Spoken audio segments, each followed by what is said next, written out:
We're in volume 4 of the Bible story. And then, of course, it's about David. This is part 1, story 5, and it's called Goliath's sword. Okay? This time, David did not go to Ramah, but to Nob, where lived Amalek, the high priest. His son, Abiathar, probably serving jointly with his father. When Amalek saw David, he sensed trouble. "Why art thou alone?" he asked, for at first he didn't see the other young men who had come with him. David made up some excuse about being on a secret mission for the king, but the high priest must have wondered why, if this were true. David should be so hungry. For David's next question was, "What do you have here to eat?" Or "What do you have to eat?" Amalek said he didn't have anything except the showbread, and of course it was holy. David said that would be all right. He would take that if he could have it. So the priest gave him hollowed bread, 5 loaves in all.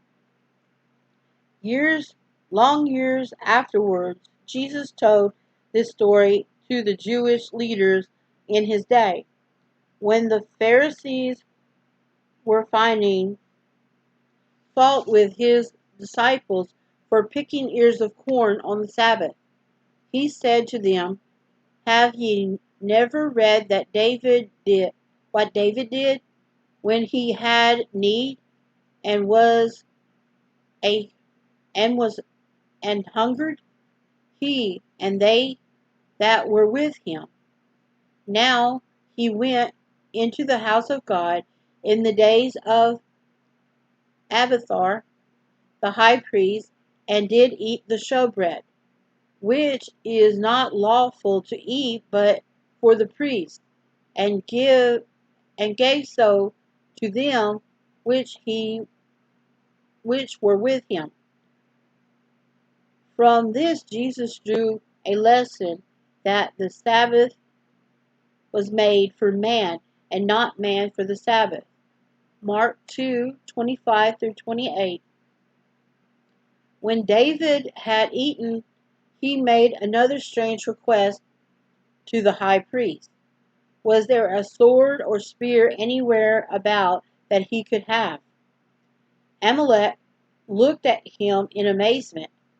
Imagine David without a sword or a spear. How could this be? David explained that he had come away from the court in such a hurry that he left all his weapons behind, and the king's business required haste. Usually, of course, there was no weapons in the tabernacle.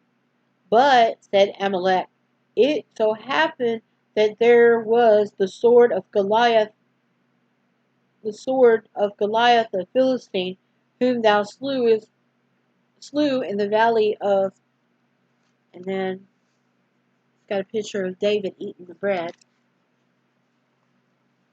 up at the top. There it is.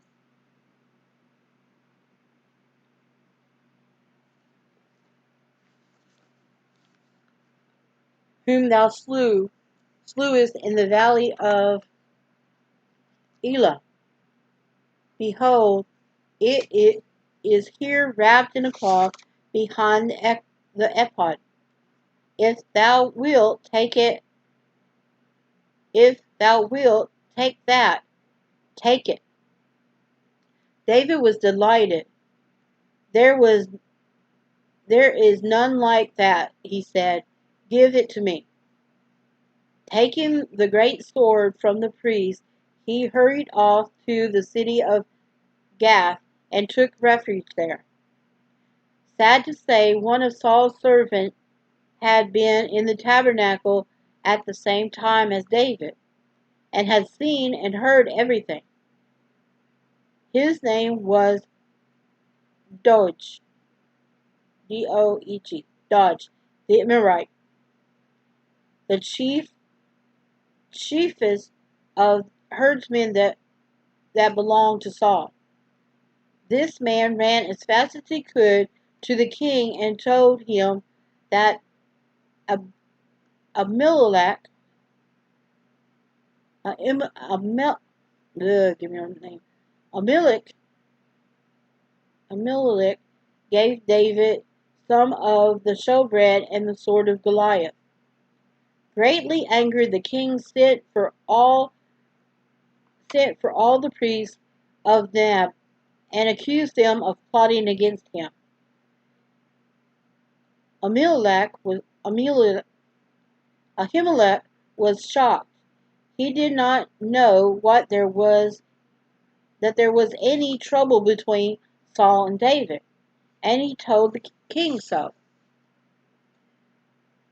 "And who is so faithful among thy servants as David?" he said, "which is the king's son-in-law, and goeth at thy bidding, and is honorable in thine house." The king didn't listen. He was sure Ahimelech was lying to him.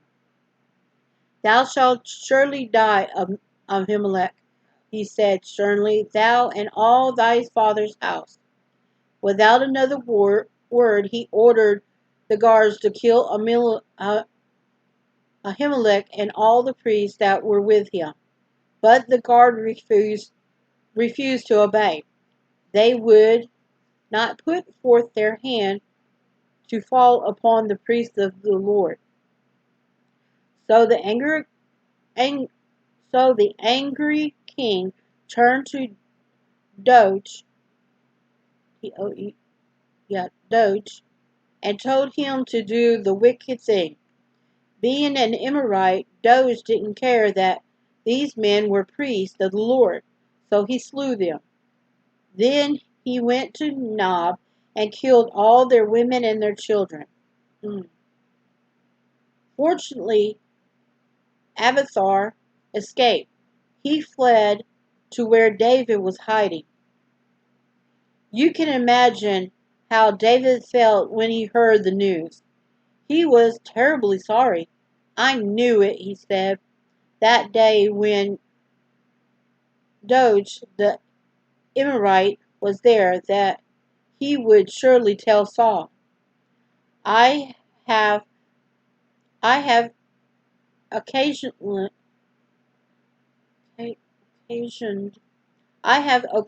the death of all the people in thy father's house." But he said, "Abide thou with me, fear not, for he that seeketh my life seeketh thy life, but with me thou shalt be in safeguard."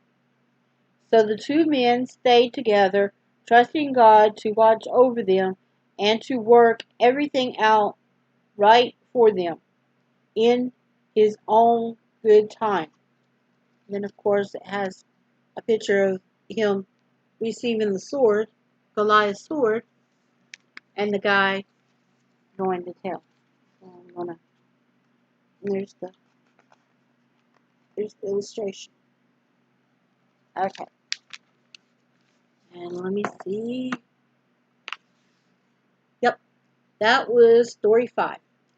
So I'm going to take another break, and that kind of was short, and then I'm going to go to the next. I'm thinking I will read, man, it's a long, this part 1 is long, but I'm thinking about, I'll let you know. Okay, see you in a bit.